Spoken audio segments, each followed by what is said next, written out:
Hello friends, मैं doctor Kuldeep Mishra. आज का हमारा विषय है पिलोनिडल साइनस। मित्रों, पिलोनिडल साइनस की बीमारी कैसे बनती है, इसके क्या कारण होते हैं, जो बीमारी है उसका सही ट्रीटमेंट कैसे लिया जा सकता है, आज हम इन पॉइंट्स पे फोकस करेंगे। मित्रों, pilonidal sinus is a sinus track formed between the buttocks. जो नेटल क्लेफ्ट होता है दोनों बटक्स के बीच में, वहां पर यह बीमारी बनती है। और बीमारी बनने के पीछे जो कारण है, जो बॉडी के हेयर्स, ग्लूटियल रीजन के हेयर्स ब्रोकन होते हैं और दोनों बटक्स के बीच में नेटल क्लेफ्ट में ट्रैप हो जाते हैं, जो मॉइस्ट स्किन, सॉफ्ट स्किन को पा करके रिकरेंट पियर्सिंग की वजह से वहां पर एक पिट डेवलप करते हैं।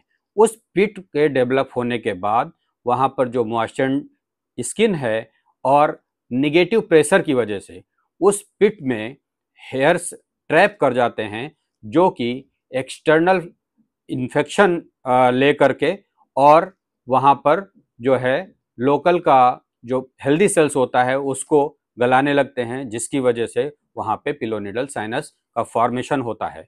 इसको जीप राइडर्स डिजीज भी कहते हैं, क्योंकि जो ड्राइवर्स होते हैं उनमें जो वाइब्रेशंस की वजह से हेयर ज़्यादा टूटते हैं और नेटल क्लेफ्ट में इकट्ठा होते हैं।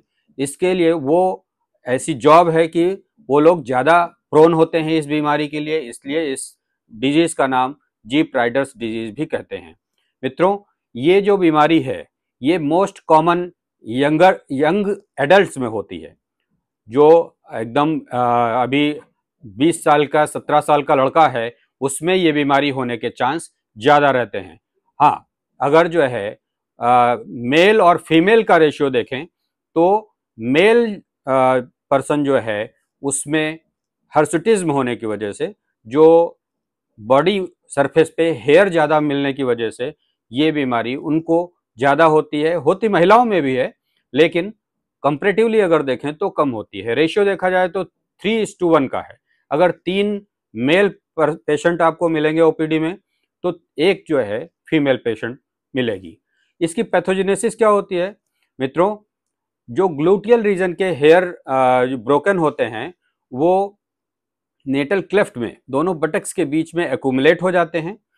एक्यूमुलेट होने पर वहाँ पे जो स्वेटिंग की वजह से लोकल स्किन सॉफ्टन होती है। जो स्वेट ग्लैंड हैं, बहुत बार ये जो स्वेट ग्लैंड की माउथ की ओपनिंग होती है उसमें हेयर ट्रैप कर जाते हैं, इन्फेक्शन होता है। लोकल इन्फेक्शन हो करके वहाँ पे एक सिस्ट लाइक टेंडरनेस होती है, सिस्ट लाइक स्ट्रक्चर बनता है और इन्फ्लामेशन हो जाता है।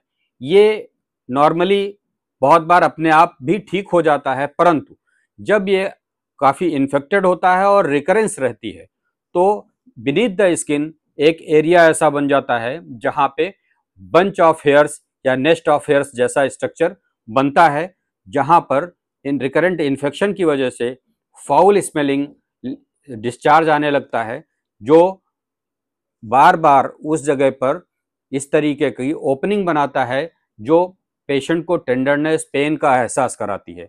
पिलोनिडल साइनस का जो अगर ट्रैक है उसकी स्टडी करें तो ग्रेनुलर टिश्यू होता है। उसमें जब हम उसको देखते हैं तो बंच ऑफ हेयर्स होते हैं, बहुत सारा डेब्रिस भी होता है जो कि इस घाव को हील नहीं होने देता है। अब हम आते हैं अपने ट्रीटमेंट वाले पार्ट पे। मित्रों, इसके ट्रीटमेंट में इंसिजन एक प्रोसेस होता है कि पूरे पिनोनिडल साइनस का जो ट्रैक है उसको एक्साइज कर दिया जाए वहाँ से। दूसरा, क्षारसूत्र जो थेरेपी है वो काफ़ी कारगर है इसमें। इसमें भी ट्रैक जो है उसको पूरा जो है प्रोबिंग करके, फाइंड आउट करके उसमें क्षारसूत्र का लाइगेशन करते हैं, जिससे वहाँ की डेब्रिस और ये जो ट्रैप हेयर्स हैं वो वहाँ पे रिमूव करने होते हैं और बहुत आसानी से ठीक हो जाता है। तीसरा प्रोसेस है क्षारसूत्र क्षार एप्लीकेशन। क्षार एप्लीकेशन में क्या करते हैं, जो हमारा पिनोनिडल साइनस का ट्रैक है उसमें से हेयर्स को एक्सीजन करके, हेयर्स को रिमूव करके क्षार एप्लीकेशन कर देते हैं। यह भी एक बहुत कारगर उपाय है।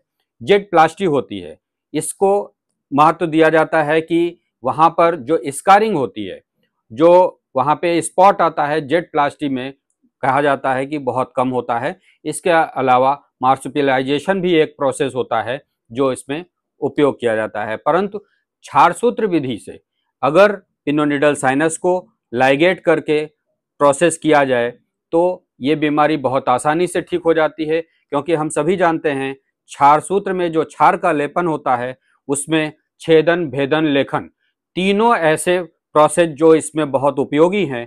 तीनों एक साथ तीन कर्म मिलते हैं क्षार में, जो कि इस पिनोनिडल साइनस में जो प्रॉब्लम्स हैं, जैसे हेयर का ट्रैप हो जाना ड्यूरिंग प्रोबिंग, ड्यूरिंग क्षारसूत्र लाइगेशन मैक्सिमम हेयर्स वहां से रिमूव हो जाते हैं।